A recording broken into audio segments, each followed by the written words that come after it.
We're good with the mic? Test 1, 2, 3. Good afternoon, you all. How are you guys doing today? Good. I get the privilege of being able to talk to you right after lunch. So the goal is to try to keep you all awake. If I don't keep you awake, just go ahead and fall asleep and I'll see you and I'll call you out. Just kidding. I hope you guys are having a fantastic event here at Sales Connect. This is actually my second year here. My name is Martinez, and I'm the Regional Vice President of Sales here at PGI. For those of you who don't know who PGI is, we are actually the largest pure-play collaboration and services provider in the world. As a backdrop, we've hosted over 300 million virtual meetings in over 150 countries with over 1.2 billion people. We're a publicly traded company, so we're not a small flyby of any sort. 2,300 employees worldwide. That's PGI. I like to think of us as one of the best kept secrets in the marketplace. Not many of us have heard of PGI. How many of you have heard of PGI before? Oh, okay, great. We got about at least a third of the room. Great. Well, excited to be here with all of you guys. I do have one thing that I need your help with, and that is if you do me a favor, and please, everybody take out your cell phones and go ahead and open up your LinkedIn application. Take out your cell phones, open up your LinkedIn application. And right at the top, there's a little bar that says search. Everybody know where that's at? Good. Go ahead and type inside there Mario Martinez, M-A-R-I-O, space, M-A-R-T-I-N-E-Z. Go ahead and put that inside there. And you should see my picture pop up. Go ahead and click on my profile. And do me a favor, go ahead and click connect. So I didn't know this when I think it was Mike or Jonathan had said that your goal is to connect with 5 people here. Let's make that a goal. I didn't know that when this was actually planned, and you could ask LinkedIn marketing folks that I was going to have you do this. There's actually a separate reason why I'm having you do that, and I'll tell you about that in a second about this little contest we had going on within our organization. And thank you all 100 and some odd folks that are going to help me win this particular contest. So I'll tell you about that in a second. So I'm excited to be here with all of you guys. And I want you to take some time to think about your current sales program that you have going on right now. You may or may not have implemented social selling within your organization. But if you have, one of the things I want you to thinking about is, do you feel this way? Do you feel dissatisfied with the current social program that you have rolled out within the organization? And if you're just thinking about rolling out a social selling program, the next question I want you to ask yourself is do you feel dissatisfied with your sales program that you currently have today? And that's maybe the reason why you're sitting here in the room looking at how you can drive more sales. So as we think about this particular session today, what are you going to get out of today? Well, there's 5 things that you're going to get out of today. And here are the 5 things that you're going to see me talk about throughout today. It's going to be very, very fast, and we'll leave some time for Q&A. But the other thing I want you watching specifically and making sure you take particular note of, most people who see this picture right here do a little chuckle. And the picture beforehand, most people do a little chuckle as well.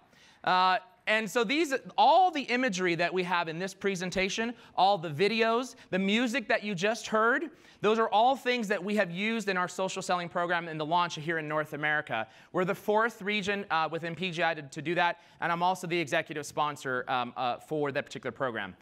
Also in the room, I want to introduce to you some of my colleagues that are here with me as well. So if you have any questions about our program, what we've done, you can find them if you can't get to me. Christine Pavlin, please raise her hand. She's our Vice President of Sales for the central areas.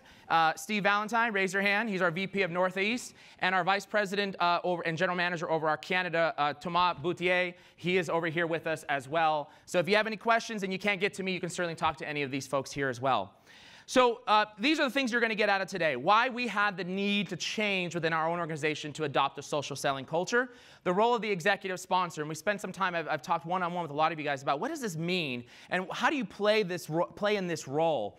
How to drive 100% rep adoption. Now that's interesting because people have asked, well, what does that mean? I'll tell you what that means in a second. But yes, we have truly driven 100% rep adoption within our social selling program here in North America. And we've got about 130 folks deployed here in North America right now. And how to make social selling fun, and then our results. Nothing is more important than talking about the results that we have within an organization, whatever we roll out. So let's talk about why the need for change. How many of you are sales folks or sales leadership here in the room? Raise your hand. Okay, almost the majority of the room. Well, here's the thing. As you look at these 8 things, I don't believe there's anything here on this particular list that is different or unique to PGI than what you're faced with inside of your organization. And so here are the things that we were challenged by as an organization, as a leadership team. We sat down, we wanted to take time to review what we could do to be able to increase the deal size, sell to different lines of businesses, because we do sell to at least 5 different lines of businesses with our product set. But the things that we're going to focus on today is number 6, 7, and 8. We were a 100% traditional sales-driven culture. What do I mean by traditional? We focus clearly and solely on things related to KPIs like cold calls and email blasts, networking events. When I came on board a little over a year ago, we also had very little, if any, social engagement in the field. PGI is a 25-year-old company, but we were a legacy telecommunications company that over the last 5 years have transformed into a SaaS organization. And so with that, we've taken our people with us.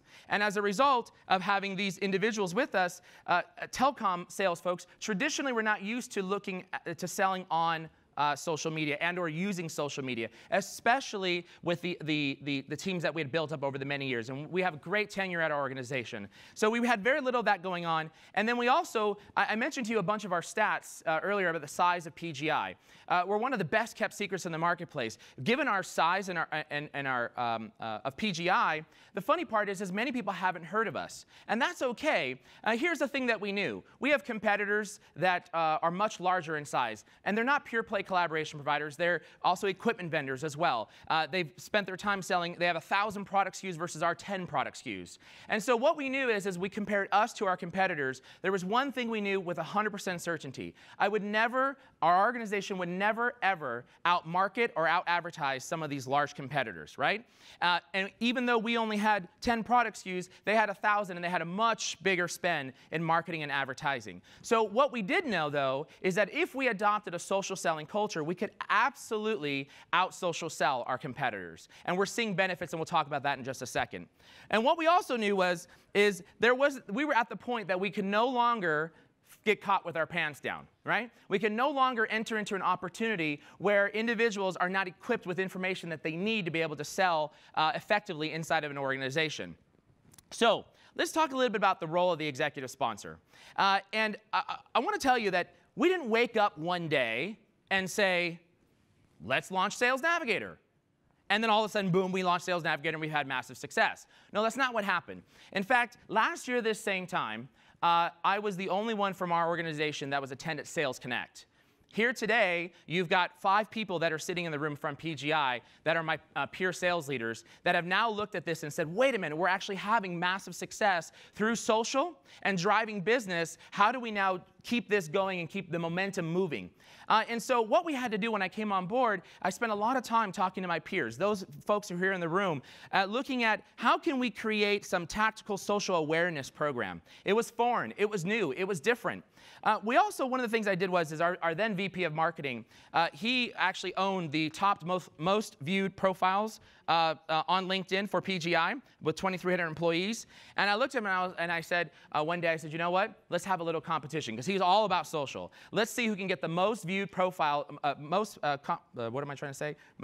profile views for PGI, and let's compete. And we started talking about that amongst the executive team. We started copying our president, our CEO on who was outranking who. Then it started infiltrating into the sales organization, and we started asking them on specific trainings, hey guys, could you do me a favor? Click on this link right here in the IM chat session. Nobody knew what they were doing, but they were clicking on it, they were going to each of our profiles, and all of a sudden now we started creating this organic competition. What it really meant was 100% it was a popularity contest, right? Who could be more popular, him or I? And then all of a sudden, more people started jumping in on this, and our salespeople started jumping in from EMEA, from Asia Pac, other executives. We even have some of the folks in the room here today that are part of the top 15 most commonly viewed profiles now from never being even on the top 100, right? So what we did was pretty fun to be able to get this to where we wanted to go. And the other thing we started doing is we started running different types of social selling programs. So my background, I actually did social selling before. I trained on that. And so I started with the first social selling training program just to create awareness. It started out with 20 people, 25 people. And then those 20, 25 people sent it over to the next 10, to the next 15, to the next 20. And by the sixth training, we had like 150 people on this. So it was organically starting to create this awareness campaign that we were doing. And at the same time, I started advocating with my peers. We got to do something different. What are your results for cold calling? What's happening? And it was different. And it was foreign for a lot of the conversations that we had. And then we also started looking for funding. So that was the first 6 months, September through February. Then one day in March, I get a phone call from our Executive Vice President of Sales and Marketing over our SaaS division, Scott Tapp. And I get an IM from his assistant that says, Scott wants to talk to you right away. And I was like, oh, God, what does this mean? Is this good or bad? And I wrote, is this good or bad? She was like, 2 minutes. That's all he needs. I was like, well, that's all you need to fire somebody, right? So anyways, I said, OK, I'm available right now. So he picks up the phone. He calls me, and he says, hey, Mario, you're Mr. LinkedIn guy. I've got a big PO sitting here that I have to sign for X hundred thousands of dollars to be able to roll out Sales Navigator across the organization. In 2 minutes or less, give me the elevator pitch on why I should buy this. Well, that 2-minute conversation turned into a 20-minute-long conversation. And at the end, I remember him saying this, OK, Mario, here's what I'm going to do. You sold me. I'm in, 100% in. I see what you've been doing with the program, with some of the things you've been doing, all the different conversations that are taking place. Here's what I'm going to have you do. If so great, Master Yoda, thus the picture of Yoda, if so great at this social selling, I need you to sign up to be the executive sponsor and to prove out an ROI. Then I was like, ah, crap, what did I get myself into? I didn't mean to do all this. Now I got to sign up for another full-time job. Nonetheless, I said, let's go. And we had 45 days from the time we signed to deployment that we had to do these 8 things. And we developed a strategy plan. It was about a 40-page PowerPoint that took us through every one of these elements that you see here on the board to be able to roll out this entire social selling strategy program. So what did that strategy look like?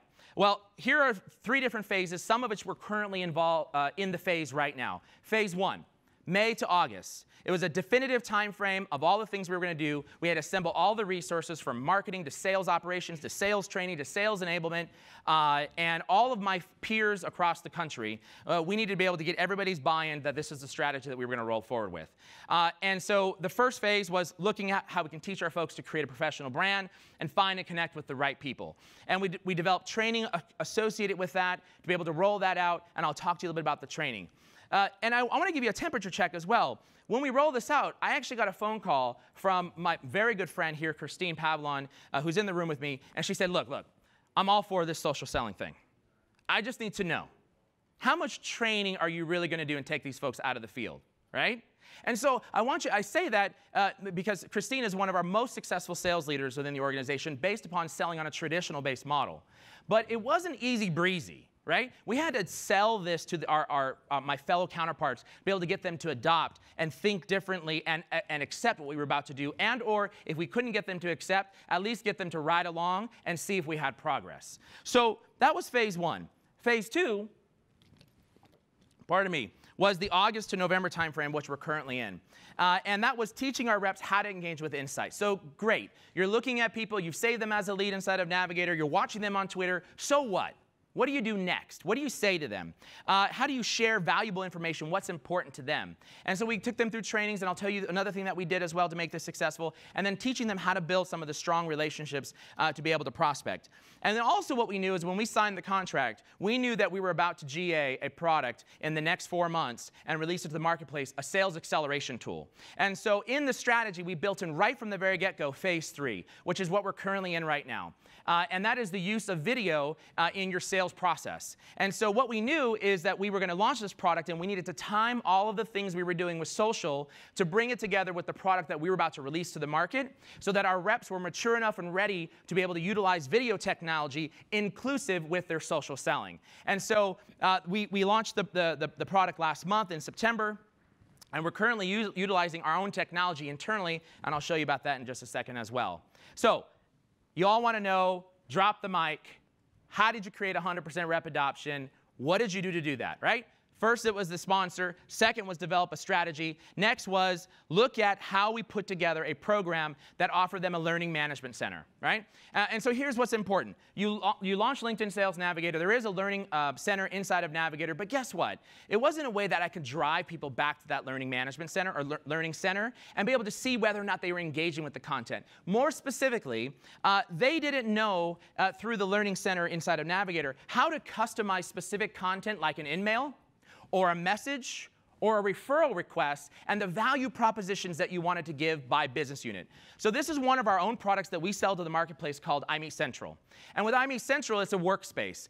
It took me 30 minutes to put this whole entire workspace together. And what you're going to see on the far left-hand side, there's various different project folders that we categorize. And so here were folders that we created that itemize specifically best practices for in-mails, best practice for messages and referrals. We included all of our group discussions in our chat, and I'll talk about that in a second. All the things, the graphics that they needed to be able to improve their social profile, like the banners at the top for your LinkedIn profile. All that was done there. We gave access to marketing, sales operations, corporate communications so that everybody was seeing everything that we were doing and everybody was on the same page. Every training that we hosted, we put the recording inside of this particular center. And then the best part is, you can't see this little cutoff at the bottom on the left-hand side, was we created this, inside the tool is the ability to create discussions. It's like a big giant chat area for your folks. We actually included our LinkedIn sales rep, the management team, our product consultant that was helping us, and all the folks that were helping us implement. We included them inside of this workspace, and then we had these discussions. And every time we launched a discussion, we always linked back to something of value inside the workspace. And it's important to understand. For example, if I said to you, why are you not, here are the recent KPIs, by the way, there's a KPI section. Why are you not utilizing in-mails to get a 20 to 50% return rate? By the way, here is the link that you can click on to be able to get a best practice on the types of in-mails that you could write for a marketing line of business buyer, for a sales line of business buyer, for an IT line of business buyer. Boom, boom, boom, they were all there. And so we utilized this. And then we also had included RSS feeds. Is Jill Rowley in the room? Jill? No? OK. So we included RSS feeds from different blogs. And this was an example of when I took the screenshot of the one that was up there. So that every time they went back in this workspace, they had from Sales for Life, as an example, a company that produces a lot of great content. They had the ability to be able to look at some of these things and get their own tips by doing their own research in one central repository. The other thing you see here on these group discussions I think is really critical. We became our own marketing engine internally. Look, if you're going to market externally, and you're going to use imagery, and you're going to use keywords, you're going to use things that are going to wrap people in, why would you not do that internally? And so if you look here, it may be hard to read, but on the screen here, you see a group discussion right in the middle. It says, speed date, learning to engage with insights. Extra, extra, read all about it. LinkedIn SSI score now available. And then you see, oh man, so awesome, must read SSI pilot. Well, these were catchy phrases or subject lines that were sent out of these group chats, which hit their email addresses, right? When they came into the whole system, it hit their emails, and these are the things that were showing up. In addition to that, as soon as they opened these emails up, right on the front was President Bush saying, can I get a what, right? Or you see three guys with their pants around their ankles. Now, would you not stop to look at this and say, well, what is this all about? Yeah, most likely you would, right? And so that's how we were able to capture them in. In addition to that, how do we know that it worked? Well, inside of the tool, iMeet Central, we have the ability to be able to see how many page views were taking place on a monthly, daily basis by user, et cetera. So here's an example of when we started our program. We started back in September. I launched the tool in April. We launched Navigator in May. So as you can see here, a massive spike, which has continued on through September. Unfortunately, my presentation was due before the end of September, so I don't have September stats inside here, but it's the same exact curve. It continues to rise. We went from 576 page views with 130 people all the way up to 10,000 or 9 to 10,000 page views per month by our entire channel. Why? Because we became social internal, which in effect drove social selling externally. We also did something very unique, standard training. Every 2 weeks, we had training for the first 4 months of the program. And then we also did something that was very different. What I also knew was that as an executive sponsor, I knew I had to take control and lead and help show people the way. And you can do that on trainings when you've got 100 people on a training. You may not be able to get the mass, right? So what I did was I launched what's called office hours. How many of you remember office hours in college? All right, the value of office hours in college was to go and sit with a professor, get some extra insight and time to be able to learn a particular subject, or if you were like me, you sit with the professor hoping that he would think that you're trying to learn and give you a better grade. So what I did was every Friday I would launch an office hour for 30 minutes, 100% voluntary. And you'd have anywhere from 5 to 25 people show up at office hours. And this was 100% their time to ask questions of me as a social seller, as a sponsor in the organization. And if they didn't have anything, every office hours I had a new tip and trick that we didn't launch in the discussion board. We launched live. So if you wanted to get the inside scoop, this was a very elite thing. You had to come to the training. We also did recent discussion groups that kind of dripped information to the crowd and said, hey, this week we're going to have a special tip. Specifically, how can you use LinkedIn to connect to your competitors and then figure out who they're selling to? Want to know more? Join office hours on Friday. Right? So those are some of the things that we did to be able to drive attendance, and I think that was very effective for our program. Of course, we did the measuring and coaching. Here are the standard KPIs that we all measure to. Our sales leaders get this report on a monthly basis, and then they go through and they work with the sales coaching checklist, which I'll show you in a second, and they work with each individual rep. Are you even using the tool? And by the way, we adopted a policy, use it or lose it. After 30 days, for the first 60 days, we gave them the period to be able to use it. After 60 days and 30 days thereafter, we check it. If you do not have the minimum standard to be able to log in on a monthly basis, guess what? You no longer deserve the tool. And the other 25 to 50 people that we have that are sitting there waiting on it from our different channels, like our SMB channel, they're now getting the license. You snooze, you lose. And that's created a sense of, I need to utilize the tool to be able to be effective. We also managed to our SSIs as well, broke this out. These are actual dashboards that we launched to the sales management team. And then here's the coaching checklist. Every time we launched the KPI document through our iMeet Central workspace and created a group discussion, said here are the KPIs, every person from our executive vice president all the way down to the rep received the KPI documentation. And every single time we launched the spreadsheet to be able to show them, by the way, we need that integrated into Salesforce. Please, LinkedIn. Nonetheless, that's my one plug-in there for integration. But nonetheless, every time we launched this, we would also attach a link that said, sales managers, here's how you coach your reps. And they would be able to click on this and have instant access back from the workspace that we had. We also worked with marketing and sales enablement to include content specifically that they can share out on social media, as well as social news and tips that goes out on a weekly basis. Now enters in the next phase of our strategy, and this was social video. So what I'm going to take you through is some of the things that are happening in the marketplace. Once you understand some of these particular stats here, you will then understand how we utilize this and leverage this internally within our own organization.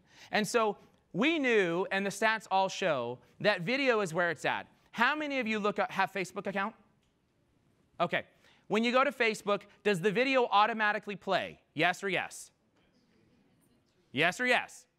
Yes, it does. It automatically plays, right? That change was made on Facebook. It was recently done on Twitter. And so the video is now the highest engagement factor out on social and the internet. 74% of all traffic by 2017 will be video. We also knew that if you utilized video in email, it can boost open rates. How many of you are maybe sales enablement or sales operations? You send out okay, great. When you send out, are you tracking your open rate for your newsletters? Most of you probably have about a 40% or less, maybe 50% open rate. Agree? And then on top of that, the click-through rate is even lower than that, right? So how do you get people to be able to open up the content that you want to share with them that they need to be able to see so they can advance their sales process? Well, this is that concept of utilizing video technology embedded into emails and or newsletters and or blogs and those types of things. So we also knew that just using the word video in a subject line had a 19% higher rate of open rate than not utilizing that. So here are some of the things that we knew. And we also knew as well that an executive would rather, 59% of executives would rather watch a short video than read text. These are studies that were done. So what was behind the whole thing, the idea behind video? Clearly the science behind video is you can see someone conveying emotion, You can see someone's facial expressions. You can see the movement and how they're getting into it or not getting into it. Maybe it's a dud video. Maybe it's not a dud video, right? You can see all these things. So what we were trying to do is take the product that we were launching to the marketplace and then utilize that same exact technology with the same exact principles, the same exact best practices, and do that exactly what we can do internally and drive video engagement through social. So what I want to show you next is a video, and this is utilizing the iMeet Sales Accelerator platform that we launched last month. And this is actually a social selling tip that I personally recorded. I put out on social media, and we also sent this around to our entire sales organization to be able to look at how you can stand out from the crowd when you are connecting with someone on LinkedIn. Because one of the things we did teach them is after you've connected with somebody, it wasn't just enough just to say, or just to accept the connection and now you're connected. What do you do with that connection, right? And that's the key to the social selling is you've got to do something. How do you foster it? How do you nurture it? How do you develop a relationship? How do you build trust? So through the sales acceleration tool that we launched, again, iMeet Sales Accelerator, through that particular technology, we were able to utilize this exact technology to be able to teach our reps on what to do with LinkedIn through social video. Let's watch this. Hey guys, so here's your social selling tip for the day. So you just connected with somebody on LinkedIn. Rather than sending a thank you message for just connecting, why not send them a video message? Let them see your face to the name. Say something like this. Hey Chris, glad we connected on LinkedIn today. Super excited to learn from you and to network with you. If you have any questions, please feel free to give me a call. I'll talk to you soon. If you do that, then now you can send them a message directly from Sales Accelerator. Here on your screen, you're going to see that there is a screen showing what do you do next. You want to share that video. You want to click on the LinkedIn button at the bottom. Once you click on that LinkedIn button at the bottom, you're going to see a new window pops up, and you're going to check the send to individual, put in the person's name, in this case, Chris, and the subject line, thanks for connecting. Message, just wanted to send you this video message. Thanks, Chris. Let them see a personal name to a face and with the voice. Now, the next thing you'll do, see if your contact watched the video. And you can look at that through the Sales Accelerator analytics tool. And finally, you'll be able to have a chance to see if they're forwarding that video out that you may be sending to them or to any particular type of buyer. That is your social selling tip of the day on what to do once you've connected with somebody on LinkedIn. That's how you stand out from the crowd. iMeet Sales Accelerator lets you create highly engaging video presentations for your prospects. With just a few clicks, you can record yourself on video and narrate your slides. Then send a link of the presentation to your prospects and track the results. iMeet Sales Accelerator features robust analytics that show when your prospect opened the presentation and what content they viewed. You can also get email alerts every time your prospect views the presentation. And all the data gets sent to your Salesforce account to help you track your activity. iMeet Sales Accelerator. Engage your customers, track the results, close more deals.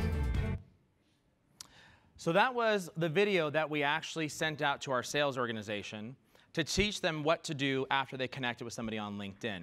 And this was post now the same exact information that we taught them how to do 3 or 4 months earlier, which was once you connected with somebody, what is the message that you send that person as a thank you? And we posted all that content inside of our iMeet Central, the iMeet Central workspace. And then subsequently, now we changed the way we started to engage with them. So the first 3 or 4 months was all about group chat. It was all about group discussions. It was all about catchy videos, catchy imagery. It was all about communicating and training. And then we switched over to now video engagement. And the whole idea is that we never keep one thing going the same way for a long period of time.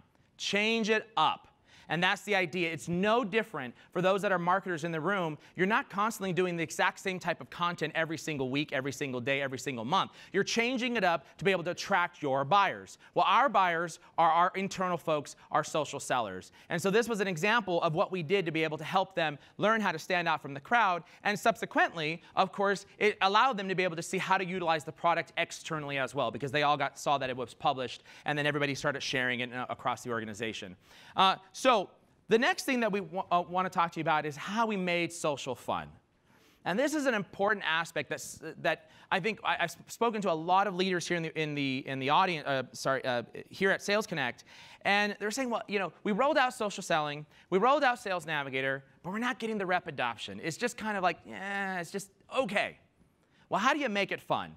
Well, again, here are some of the different imagery that we used with our communications to our sales reps. You see here, and this is just plain old funny. I mean, I don't know, I thought you guys might get a chuckle out of this, but Betty White with the Jedi Knight swords, come on, right? And so this is some of the things that we did. Where did we find it at? How did we develop these ideas? It literally was myself and a couple other people that were going out on Google, thinking of a different theme, and being able to attach a picture to the theme, period. Took us 10 minutes at most to be able to think of these things and be able to capture people in. And some of these things, like for example, can I get a what? That is now this whole concept of what? That concept is actually being used on different sales meetings, sales calls. People are actually using the term what, right? Did it result from this, or did it result from people using it? Who knows? But the fact of the matter is that theme continues to get carried forward. And we're on to something because we attracted something that was of interest to them. The other thing here, as I mentioned, the discussions. This is actually a snapshot here right before my presentation was due to LinkedIn, from the discussion board. You'll note that out of the 3 discussions, which was every couple days, September 24th, 21st, 17th, it wasn't just me.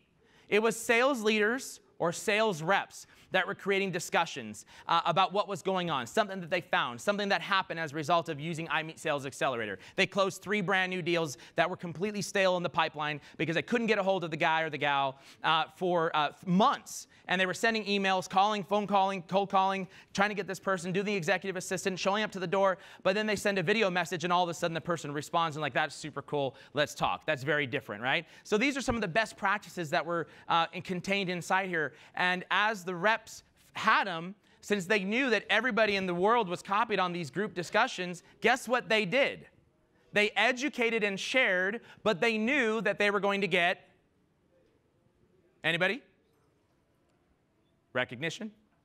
Recognition. You guys with me? Are we asleep? No. All right. So they knew they were going to get some level of recognition because of the things that they were doing inside of there. We also ran a contest. Every month from the time that we launched, June, July, August, September, we ran multiple contests that surrounded focusing in on people's behavior. And that's super critical. It's not about the results. It wasn't how much business you close. It wasn't about the sale that you close. Guess what? You have a comp plan for that. That's how you get rewarded for that. But what we wanted to drive was behavior. Things like, how many accounts did you save? How many unique logins did you do for that given month? And what's interesting is that we actually ran this as individual contests. And I'll tell you about some of the prizes that we gave. And we also ran this as team events. So on average, we had 10 to 12 teams that were playing, anywhere between 10 to 15 people on a team. And they had to compete as a team. And as a team, collectively, they had to get an average of, let's just say, 15 average logins to Sales Navigator on a monthly basis. And when they did that, if they were the top performing team, they got a raffle ticket to be entered into a drawing. I'll talk about the drawing in just a second. And then in addition to that, even if you were not on the #1 team or #2 or #3 team, which we had first, second, third place, usually in most cases, sometimes first through fifth, you could still win if you were the #1 performer, but you were on a sucky team, right? And so we made it easy for them to be able to win. And it became this thing of like, well, what's my team doing now? Well, who's the person? Because we couldn't publish the KPIs outside of every 2 weeks just because of how manual it was. And so people were like, what's my team doing right now? I would get these emails. I need to know if everybody else is pulling their weight on my team. I'm like, oh, geez, well, wait 2 weeks. No. I don't want to lose. The VP would call me out. We don't want to lose. We're trying to win this thing, right? So it created this team camaraderie, this team competition, and we mixed up the teams. For example, our October launch for our contest was the first time in North America that we launched our, a contest that surrounded measuring SSI. All the previous months was 100% measuring behavior that helped grow the SSI. Does that make sense? And so one of the things that we also did was we made the competitions fun. If you're looking down right now, I suggest that you don't look down, because what's about to come out your head are some things that are flying around the audience. So what we did is we also did giveaways, and we did random things. Go ahead. We did random things. Watch out. Heads up, guys. Things are flying out at you. And it came left and right all over the place. Footballs, things that you could wear, LinkedIn shirts, hats, PGI-related stuff. So these are some... Oh, I said look up. Make sure you're not looking down. But these are the types of things that were just like constant move, move, move, fast, right? We made things happen all the time very, very quickly, and we always were changing things up. And, you know, people, even if they didn't win the big prize, but they got, i.e., a football, right? It was a cool thing, right? They were still feeling like they won something. In addition to that, we also created a social selling spotlight. And so we took this on a weekly basis. One of our executives, thank you guys for helping out with that. One of our executives would take the time to do an interview. It'd be anywhere between 8 to 10 minute interview of a social selling success story. And so this got published in our newsletter, nationwide newsletter. It also got published on our workspace. And so these social sellers would be recognized in front of all the leadership, from marketing to corporate comm to sales enablement to the actual sales leadership to sales engineering. And they've been recognized worldwide, nationwide for their success. And what did we highlight as a success story? Was it a close-won deal? No, it was behavior that was the right things. For example, in this particular instance, Matt Crispin, he's one of the reps in my organization. Matt actually looked at a contact that he was trying to get to and saw that our CIO was connected to the CIO here locally at an organization in the West area. And so what did he do? He sent over a referral request. And then he figured out that there were 22 other companies that our CIO was connected to in the West area. So what else did he do? He sent the same exact referral request to maybe it was a different line of business buyer, using the in-mails that we had located in the workspace, or the referral request language, and he sent that 22 times to our CIO for 22 different people. And what did our CIO do? What do you think he did? Take a guess. He made the referral 22 times, right? And so that's how we started adopting this social culture, is we told our executives, look, expect that you're going to get a request. And oh, by the way, it's not going to be a cheesy request coming for a referral request, because we're going to pre-populate some content that they're going to be able to use for you to be able to help create a business case. So that content's going to go along. We taught them what to do. We just didn't leave it up to one training and say, hope you got it right. We also gave away money. Every month there would be anywhere, I think we gave away at least $600 to $1,000 every month. Some person would win $100, somebody would win $200, somebody would win $50. Everybody would win something. And then we also had 2 major raffles, one of which we had and one of which is still going on. One was an iWatch, and the other one was an Android watch. And so all the tickets for the team competitions, you got these tickets put into the fishbowl, and you worked together as a team, and you got 10 tickets, 5 tickets, 3 tickets, first, second, third place, etc., and you got entered into the drawing here. So let's talk about the results of our social selling program. There's 4 things that we're going to show you. I'll show you the 4th one in a second. Since May, when we launched, to the present time, scratch that, to middle of September, because we had to pull this data for prior to the event, we've attributed either opportunity open or opportunity open and closing for the closing process, over $2 million in annual contract value. That's ACV, annual contract value. We've attributed over 33 deals that have closed, one with $350,000 in ACV in 4.5 months, and $386,000 in closed loss. We also had an 85% growth on SSI, from 36 to 66 within our organization. And when we talk about driving rep adoption, let me bring it all back and circle it back here for you guys. We, on average, have 16 average monthly logins per rep in North America logging into Sales Navigator. Now, how many business days are there in a month? 22. Approximately 21, 22, right? So we have almost every single day, our reps are getting into the tool, engaging with insights, researching information, finding information, and leveraging that to be able to grow their business. And one of the very important stats that was the most concern to our StratCom team was we actually were able to attribute a 50% increase in PGI shares on LinkedIn. Okay? A 50% increase from the time we started the program with the awareness program in January through August. That is huge from brand impressions perspective from if you're a marketer, right?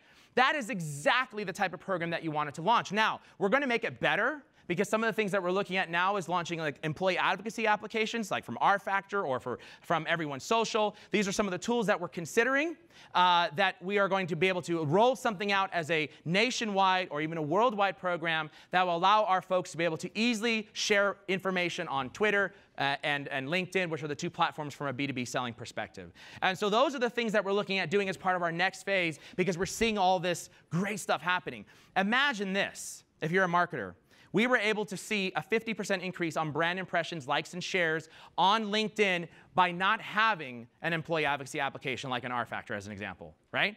That is phenomenal success that we've been able to breed out just by utilizing the tools that I told you about. So, all in all, I spoke a little longer than what I was supposed to. I apologize, but I'm super excited that we had this chance to show you how we literally dropped the mic and created 100% rep engagement, and we're excited about our program. So, that's the end of the discussion, and there is an opportunity for Q&A right now.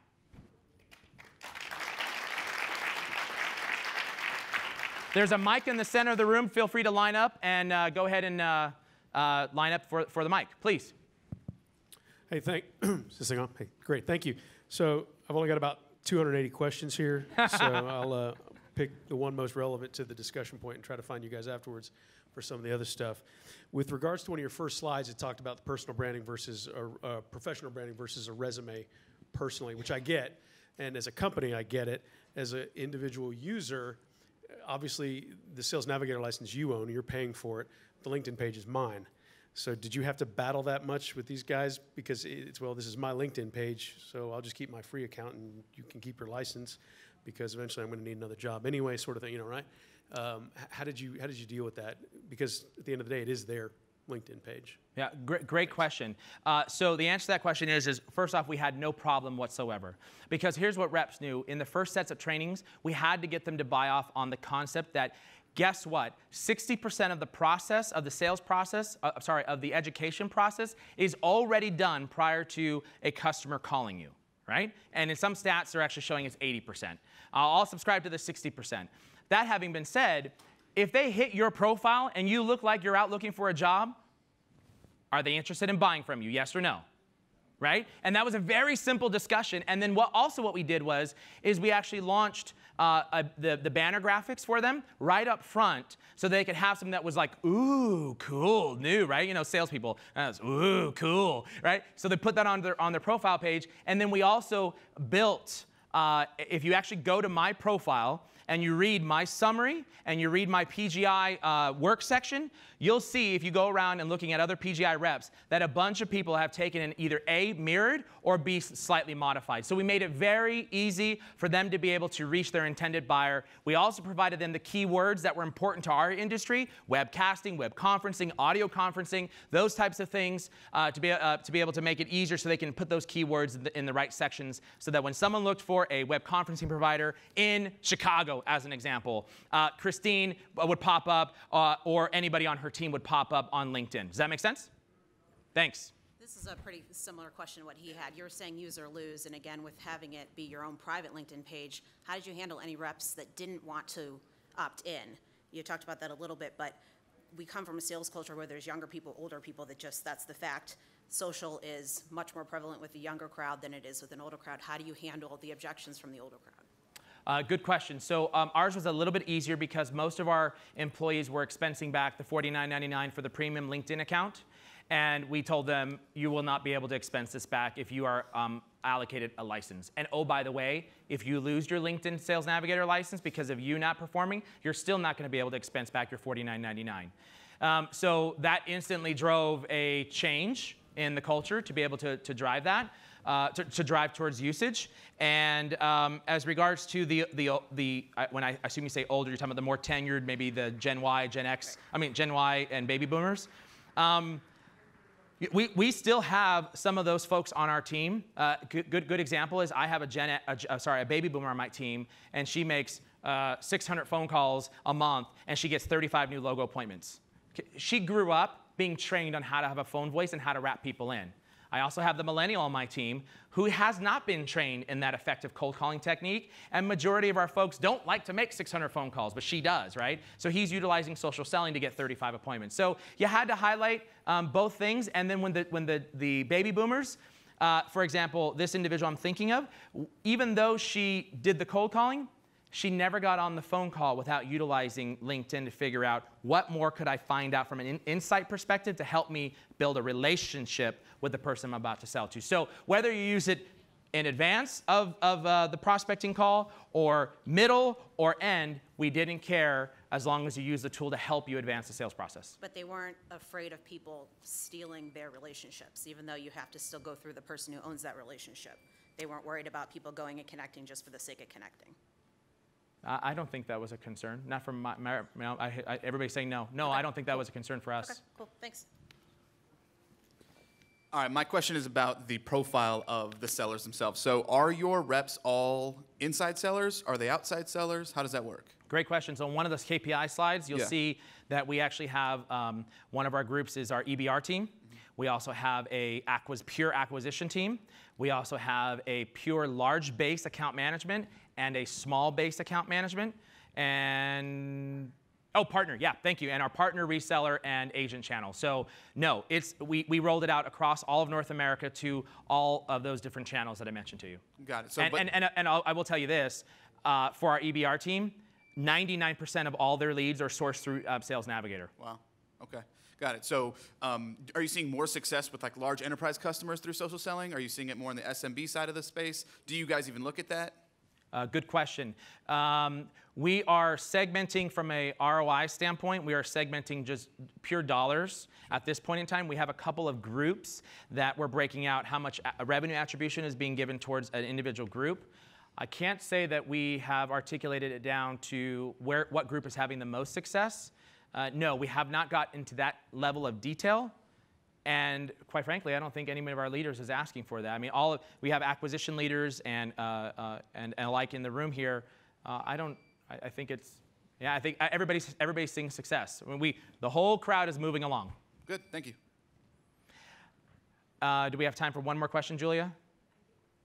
We got to cut it off. Sure you do. Oh. From a boomer. That's not my fault. No. I'm on this deal the whole way. In terms of demand generation, are you spending less on that now? Are you planning to spend less on that? That's a great question. No, we're not spending less. We're actually reallocating dollars to do things like account-based marketing, going after specific sets of accounts, and we're actually driving up development of cost for content because content is king. So I wouldn't say we're spending less, and I would not me personally, I would not utilize you're adopting social selling, and therefore you can cut here. In order to keep up with the social selling, you have to create the content to create the demand, and then you can start taking some of the dollars you may have spent elsewhere. More specifically, how about marketing automation? Are we spending money there, you're saying? Are you spending less? Are you planning to spend less on marketing automation? We just actually purchased Eloqua and implemented that, and so I think the answer to that is no, we've spent enough so far in the last year. Yeah, I mean, to integrate it all, yeah. All right, guys, I've been cut off. If I ever want to be invited back to speak again, thank you very much for joining us. Talk to you soon.